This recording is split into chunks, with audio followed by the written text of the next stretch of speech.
Good afternoon student. आज की class में बीएससी माइक्रोबायोलॉजी फिफ्थ सेम की क्लास में हमारा जो पेपर है माइक्रोबायोलॉजी, जिसका नाम है एग्रीकल्चर माइक्रोबायोलॉजी, उसकी फर्स्ट यूनिट है। फर्स्ट यूनिट का फर्स्ट टॉपिक है सॉइल फर्टिलिटी। हम आज सॉइल फर्टिलिटी से रिलेटेड इंफॉर्मेशन देखेंगे।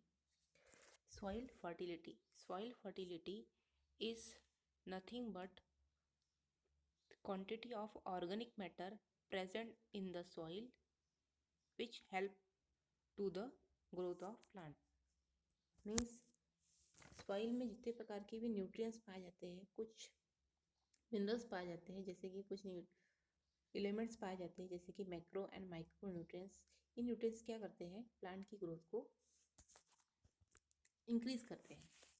इनका इम्पॉर्टेंट रोल होता है प्लांट की ग्रोथ को इंक्रीज करने में। अर्थ की अपर सरफेस को सॉइल कहते हैं, जिसमें विभिन्न प्रकार के बायोलॉजिकल, जियोलॉजिकल सब्सटेंस प्रेजेंट होते हैं जो सॉइल की फर्टिलिटी को इंक्रीज करते हैं।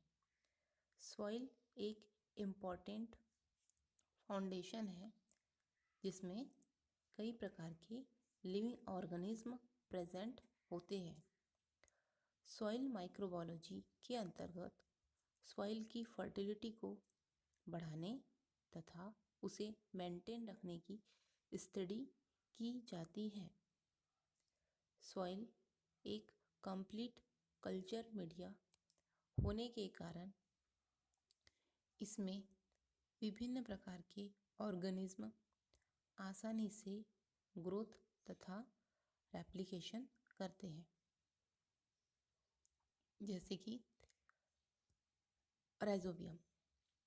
सॉइल में प्लांट की ग्रोथ के लिए एसेंशियल न्यूट्रिएंट जैसे moisture, aeration, humus, minerals, organic and inorganic substance present होते हैं।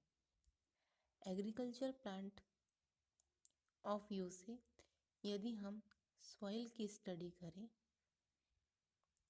तो यह पता चलता है कि सॉइल का मेन फंक्शन प्लांट को मैकेनिकल सपोर्ट तथा प्लांट ग्रोथ के लिए वाटर तथा रिक्वायर्ड न्यूट्रिएंट को स्टोर करके प्लांट को प्रोवाइड करना होता है, जिससे प्लांट अपनी प्रॉपर ग्रोथ कर सके।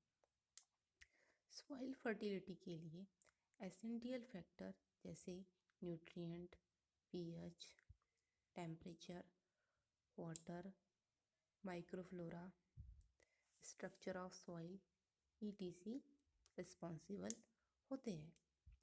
जिस सॉइल में यह फैक्टर मोर क्वांटिटी में या सफिशिएंट क्वांटिटी में प्रेजेंट होते हैं, इन न्यूट्रिएंट्स को प्लांट के द्वारा आसानी से ग्रहण कर लिया जाता है, जिससे प्लांट की ग्रोथ एवं क्रॉप यील्ड इंक्रीज होती है। सॉइल के इस नेचर को सॉइल की फर्टिलिटी कहते हैं। डेफिनेशन देखिए सॉइल फर्टिलिटी की। सॉइल का वह नेचर जिसमें क्रॉप यील्ड की प्रोडक्टिविटी सबसे अधिक होती है, उसे उस सॉइल की फर्टिलिटी कहते हैं। मतलब प्रोडक्टिविटी सबसे अधिक होगी तो उसे हम क्या कहते हैं? सॉइल की फर्टिलिटी कहते हैं। सॉइल फर्टिलिटी से तात्पर्य है एग्रीकल्चर प्लांट ग्रोथ को बनाए रखने के लिए सॉइल की एबिलिटी से है। कुछ प्रॉपर्टी की बात की जाए, जैसे टॉक्सिक सब्सटेंस की अब्सेंस जो प्लांट के डेवलपमेंट को इनहिबिट करती है, सफिशिएंट सॉइल डेप्थ और वाटर रिटेंशन के लिए पर्याप्त मिट्टी की गहराई, माइक्रो ऑर्गेनिज्म की एक रेंज की उपस्थिति जो प्लांट के डेवलपमेंट का सपोर्ट करते हैं, प्लांट की ग्रोथ एंड रिप्रोडक्शन के लिए प्रॉपर अमाउंट में न्यूट्रिएंट, वाटर की सप्लाई सॉइल द्वारा प्रॉपर तरीके से की जाती है। इस प्रकार सॉइल सफिशिएंट क्वांटिटी में न्यूट्रिएंट्स को प्रोवाइड करती है।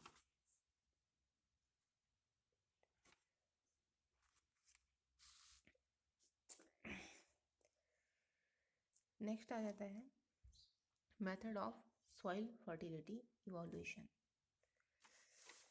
सॉइल फर्टिलिटी इवोल्यूशन के अंतर्गत देखा जाए तो फर्स्ट है nutrient deficiency symptoms on plant. इसमें प्लांट को देखकर पता लगाया जाता है, जैसे प्लांट में nitrogen, magnesium, manganese, copper, boron, iron, nickel, zinc, aluminium, इन न्यूट्रिएंट की डिफिशियंसी कितनी है, ये हम प्लांट के सिम्टम्स शो होने से हमें ये ज्ञात हो जाएगा कि पर्टिकुलर प्लांट में किस न्यूट्रिएंट की डिफिशियंसी है, जिसे हम प्लांट के सिम्टम्स द्वारा आसानी से पता कर सकते हैं।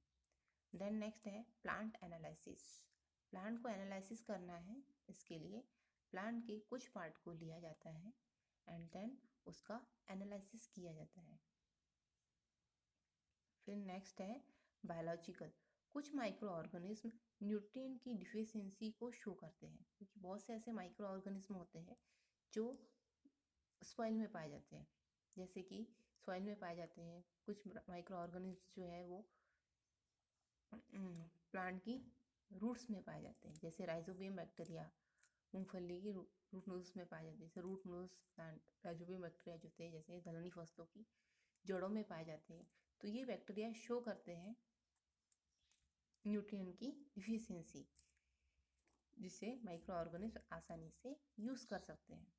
क्योंकि पर्टिकुलर जो नाइट्रोजन फिक्सेशन जो बैक्टीरिया होते हैं वो क्या करते हैं, नाइट्रोजन को फिक्स करते हैं एटमॉस्फेयर से और प्लांट को नाइट्रोजन प्रोवाइड करते हैं एंड आप प्लांट एंड माइक्रो ऑर्गेनिज्म के बीच में एक प्रकार का सिम्बायोसिस बनता है। नेक्स्ट है सॉइल टेस्टिंग। सॉइल फर्टिलिटी में सॉइल टेस्टिंग्स भी की जाती है, जैसे कि उसकी चेक करने के लिए, जैसे सल्फेट टेस्ट हो गया, नाइट्रोजन टेस्ट हो गया, कार्बन टेस्ट हो गया, कुछ केमिकल टेस्ट हो गया, इस प्रकार की टेस्टिंग की जाती है। नेक्स्ट बात करते हैं हम सॉइल फर्टिलिटी इनहेरिटेंस। मतलब सॉइल फर्टिलिटी एक इनहेरेंट कैपेसिटी है। इनहेरेंट कैपेसिटी का मीनिंग है पेरेंटियल, क्योंकि सॉइल जो है पेरेंटियल है, तो कुछ पेरेंटियल प्रॉपर्टी सॉइल में पाई जाती है, तो उसे हम कहते हैं इनहेरेंट कैपेसिटी। सॉइल की सेल्फ कैपेसिटी है जो कि न्यूट्रिएंट प्रोवाइड करती है प्लांट के लिए एक प्रॉपर अमाउंट में एंड सूटेबल प्रॉपर्टी में, सूटेबल प्रोपोर्शन में, न्यूट्रिएंट्स के फॉर्म में, अमोनिया के फॉर्म में एंड अदर एलिमेंट्स के फॉर्म में प्लांट को प्रोवाइड करती है। प्लांट को सॉइल की फर्टिलिटी एक ऐसी कैपेसिटी है जो क्रॉप की इकोनॉमिक वैल्यू को प्रोड्यूस करती है एंड सॉइल को मेंटेन रखती है। सॉइल प्रोडक्टिविटी सॉइल की एक ऐसी कैपेसिटी है जो क्रॉप को प्रोड्यूस करती है एक स्पेसिफिक सिस्टम के साथ, इसे सॉइल प्रोडक्टिविटी कहते हैं। सभी प्रोडक्टिविटी सॉइल फर्टाइल होगी, but all soil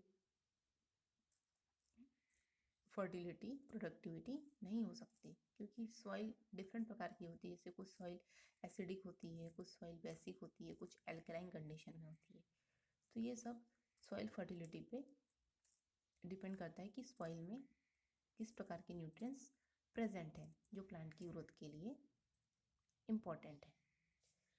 then soil profile की बात की जाए तो सॉइल प्रोफाइल के अंतर्गत इसमें ओ होरिजन ए, होरिजन बी, अलग अलग प्रकार के होरिजन सी, होरिजन बी, अलग अलग प्रकार के सेक्शन होते हैं। जैसे यहाँ पे शो किया है ओरिजिन ओ, ओरिजिन ए, ओरिजिन बी, ओरिजिन सी और ओरिजिन आर। सबसे ऊपर वाले हम बात करते हैं ओरिजिन ए की, जिसे हम सरफेस कहते हैं। यह भूमि का सबसे ऊपरी स्तर होता है, जिसे टॉप सॉइल भी कहते हैं। इस स्तर को मोटाई अधिक नहीं होती।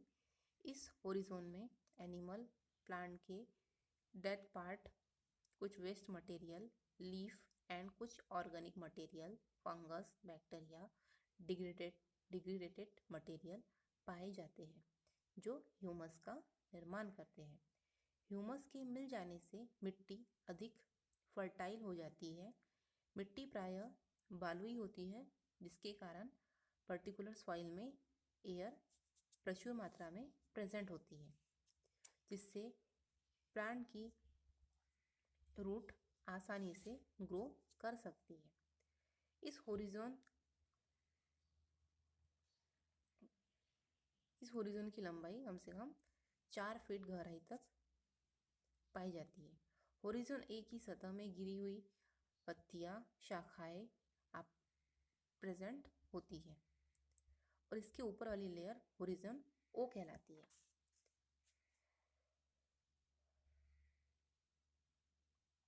होरिजोन बी, ये स्तर होरिजोन ए के नीचे पाया जाता है। सब सॉइल स्तर कहते हैं इसे। इस स्तर में रेन का वाटर धीरे धीरे रिसता हुआ एकत्रित होता है। यह चिकनी मिट्टी का बना होता है, जिससे पौधों की जड़ें आसानी से वृद्धि नहीं कर पाती। इस भाग में मिट्टी के सूक्ष्म कण एवं कुछ मिनरल्स पाए जाते हैं, किंतु ह्यूमस एयर की क्वांटिटी काफ़ी कम होती है। इसमें केवल बड़े बड़े वृक्षों की गहराई में जाने वाली जड़ें ही पहुंच पाती है। यह होरिजोन रिजर्वायर का कार्य करता है। वर्षा का पानी इस अधोभूमि द्वारा अवशोषित एब्जॉर्ब कर लिया जाता है, जो एकत्रित रहता है, जो कैपिलरी सिस्टम की जैसे वर्क करता है। नेक्स्ट है होरिजोन सी। यह सॉइल प्रोफाइल का सबसे नीचे वाला स्तर होता है। इस स्तर की सॉइल काफ़ी सख्त होती है, मतलब चट्टानों जैसी, रॉक जैसी होती है। इसमें ह्यूमस, माइक्रो ऑर्गेनिज्म, सॉइल के पार्टिकल्स का अभाव होता है, जिससे मिट्टी की जड़ें इस भाग तक नहीं पहुंच पाती।